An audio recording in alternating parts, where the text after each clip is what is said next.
Swayam Prabha. Digital India. Educated India.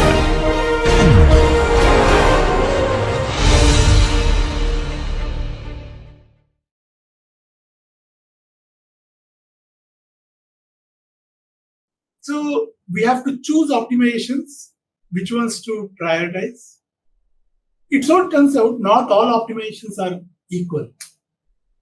Some optimizations that apply to loops, they are very important.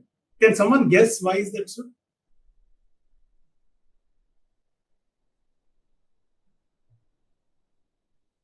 Especially when you are targeting speed ups, optimizations that apply to loops are very important.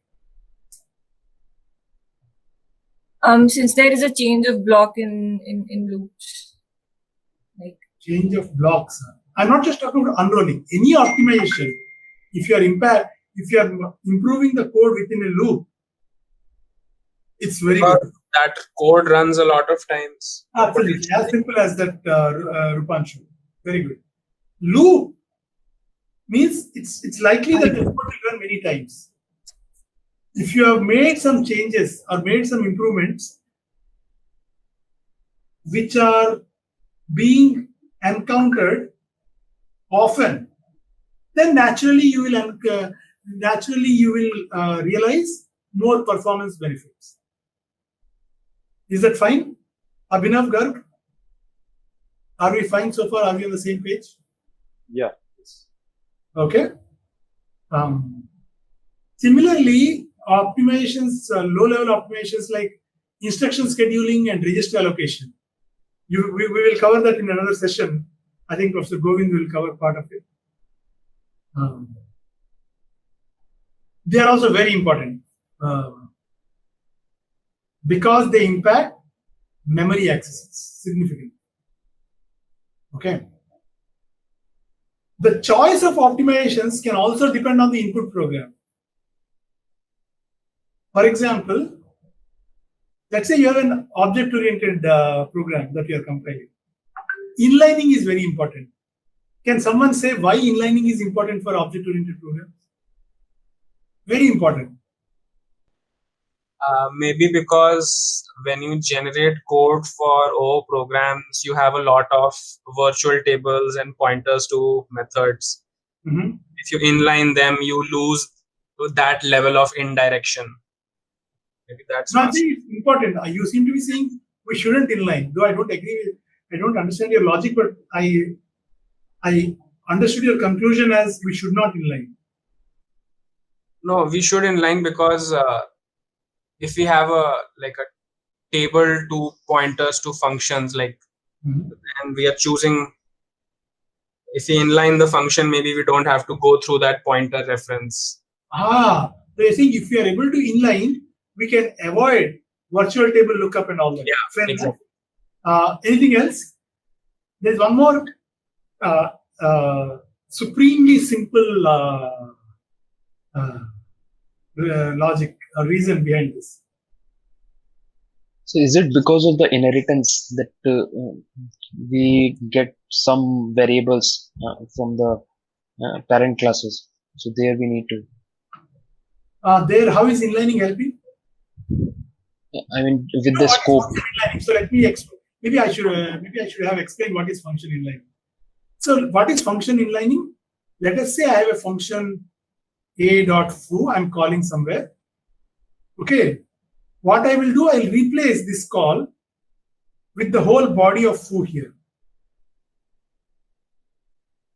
Okay. So there was a statement S1, foo S2. I'll replace it with S1, the body of foo followed by S2. So this is called function inlining.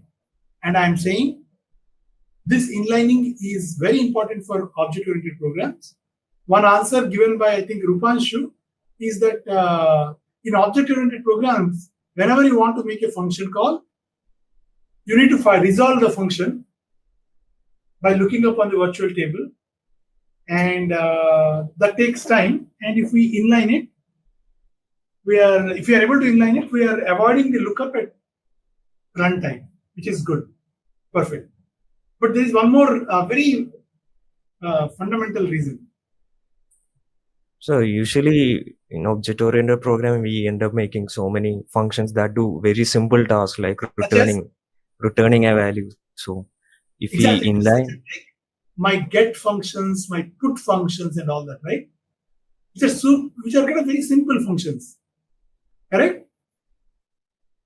Mahesh? yes, sir. Right. And as you know, function calls are expensive. Can someone say why function calls are expensive? We have to we are changing the context. Like we have to push some variables, like save some values. Correct. So We also do a branch. Like we have to go to a how different many place. branches I'm doing? We have to go to a place and then we have to return back. Return. Very good. So if I am inside a function bar, in which I am calling a function foo, I have to kind of say whatever I'm doing here, go to foo, that is a jump, do whatever in foo, and then clean up my things, what I've done on foo, and then come back. So inlining is expensive. And I'm sorry, function calls are expensive. So if I'm able to inline simple functions, there are similarly leaf routine optimizations. We'll talk about it later. Okay.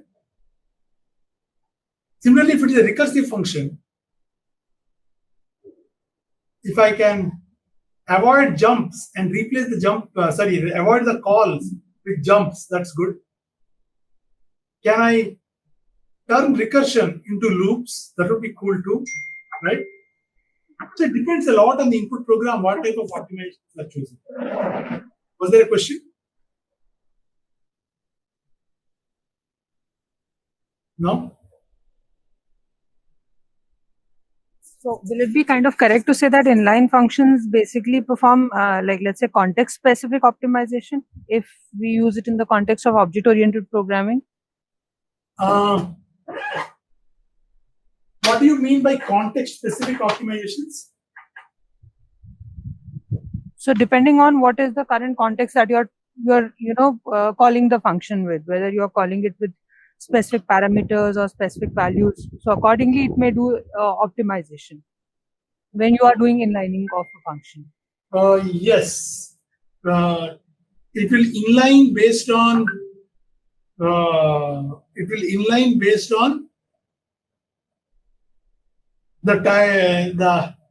arguments play roles. Sometimes the function body itself, if it is too big, I will not inline because of this iCache issues and so on. We'll talk more about this inlining towards the end of today's lecture. But yes, we don't blindly inline. Any other question? Okay. We are going with an overview of optimizations currently. So we will also talk about types of optimizations. You can classify these optimizations into 3 categories based on their scope. Local, within a basic block. Can someone tell what's a basic block?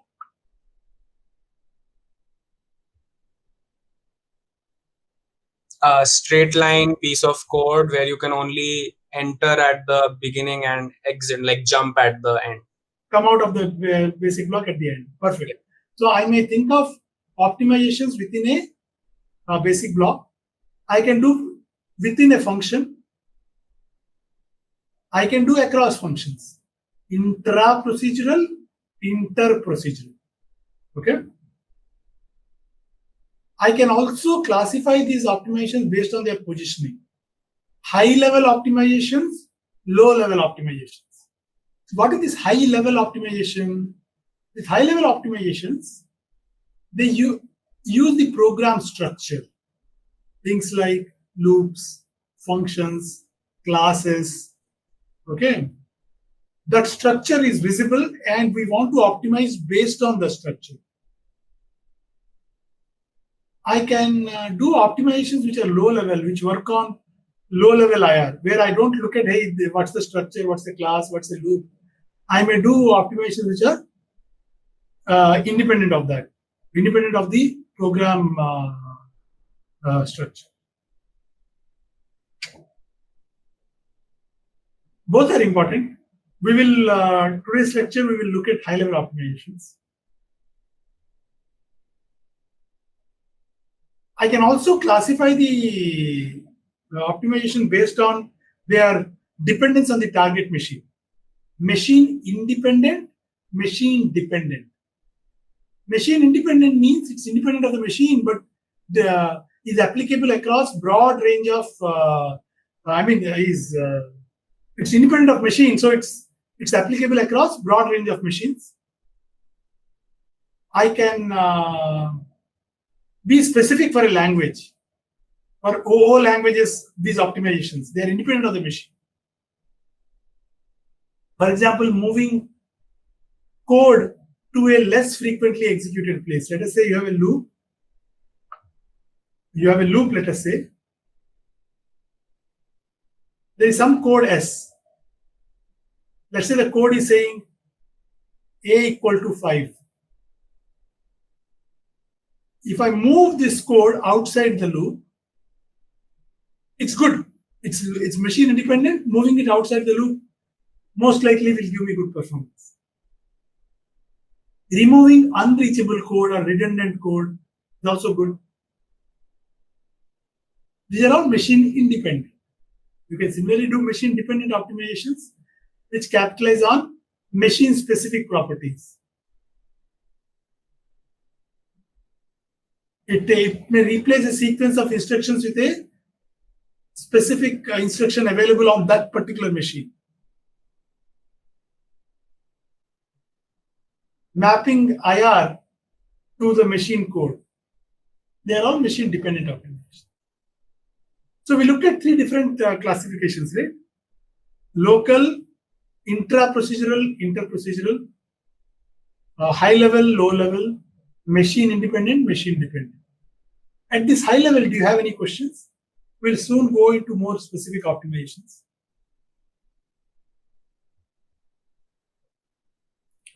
Excuse me, sir. Yes, Pranav?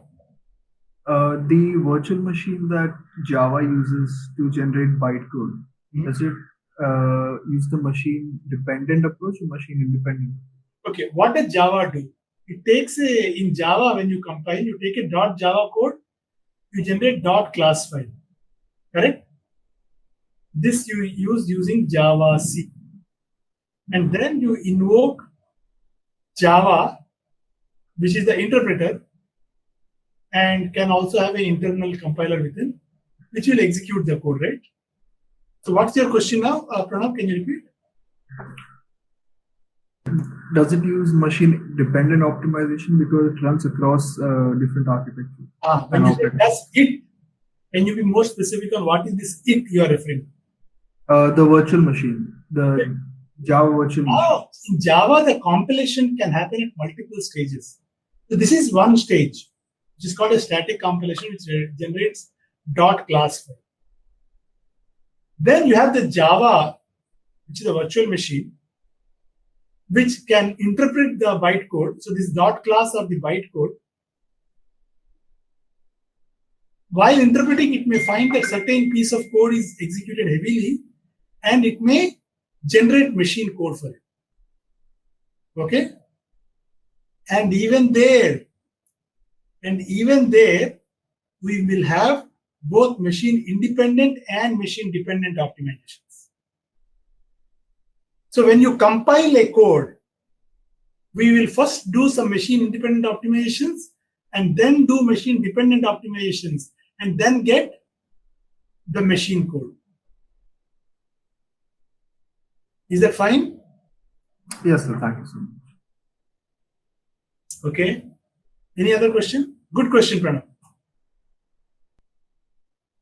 We have a lot of students who haven't spoken yet. Let me randomly pick some. Nitesh Jangid. Are we fine so far? Are we on the same page? You may unmute and speak.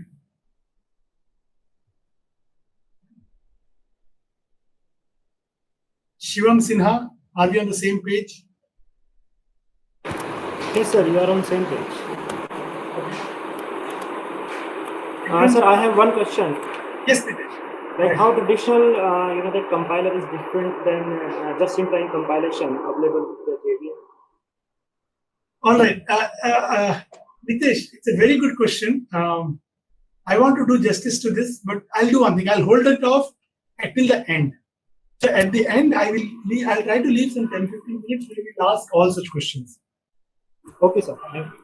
There are optimizations which are common between two. There are things that JIT compiler can do that a normal compiler cannot. There are things that a normal compiler does that a JIT compiler doesn't. Look, I'm using my words carefully. It's not that the JIT compiler cannot do what a normal compiler does. I said the JIT compiler doesn't do some things that a normal static compiler does. Okay. But there are a lot of things that both of them do in common. Whatever we talk will be applicable to both, but there are things which are different. We'll come to it towards the end, because otherwise it's a fairly interesting topic. We may get seriously digressed, and Professor Ramakrishna may not appreciate it. Okay, we'll come to it definitely, Nitesh. Remind me towards the end, okay?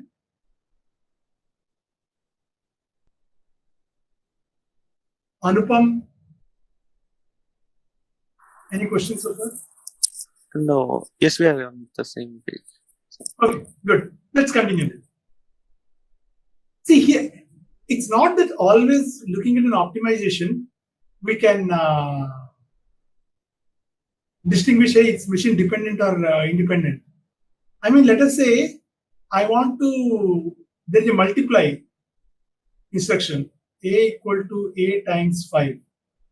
I replace with a equal to a times 4 and a equal to a plus 1, and then I replace it with a equal to a left shift by 2 and an increment a plus plus. Right? This can be done both in the high kind of machine independent and dependent both. Okay, because this looks like something that most machines do. So sometimes we do it in the machine independent optimizations.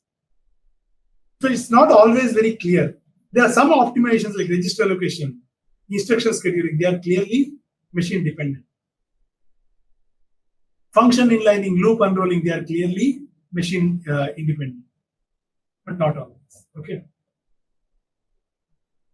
What are the properties of optimizations?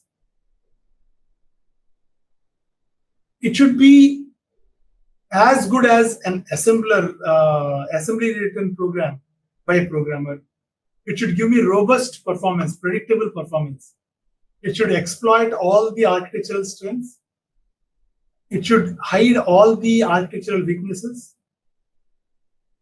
It should take advantage and support all the language features. The compilation should be super fast, right? However, most compilers, most optimizations that don't have any of the desirable properties. Okay. What do I mean by that? Our compiled code is not the same as the most optimum code written by a programmer. It may not be robust. I may not be fully exploiting the architectural strengths. I may not be super fast and so on. Okay. So what we do, we try to meet some of these goals, not all of them. We cannot. A typical optimizing compiler, we want that it should be semantically equivalent. Okay, it should be semantically equivalent. And for this, we need to analyze the code. Okay. There are different types of program analysis that we will need. I mean, let us say, I will ask a simple question. If condition A equal to blah, B equal to blah, else A equal to blah, B equal to blah. I'll ask this question. Which of the variables may be assigned? A may be assigned, B may be assigned, C may also be assigned, since I do not know the value of the condition. Which of the variables, if I ask, which variable is guaranteed to be assigned? You will say that A is guaranteed to be assigned irrespective of the condition. Okay? So there is a difference, may analysis and must analysis. May analysis says the analysis holds on at least one data flow path. Must analysis says it must hold on all data flow paths. Okay? Is this brief idea of may and must clear so far? We'll take more examples when we do loop optimizations and so on. Oh yeah, Ramakrishna says it's break time. Let me see if it is a good time to break or Ramakrishna, I'll just take one example and stop in 2 minutes. Yeah. So let's take an example. Let us say I have an example example called the function foo, where my goal is to replace all constant expressions with their constant literals. For example, here I have I equal to 1. So what do you think will be the value of I here? Clearly 1. Okay?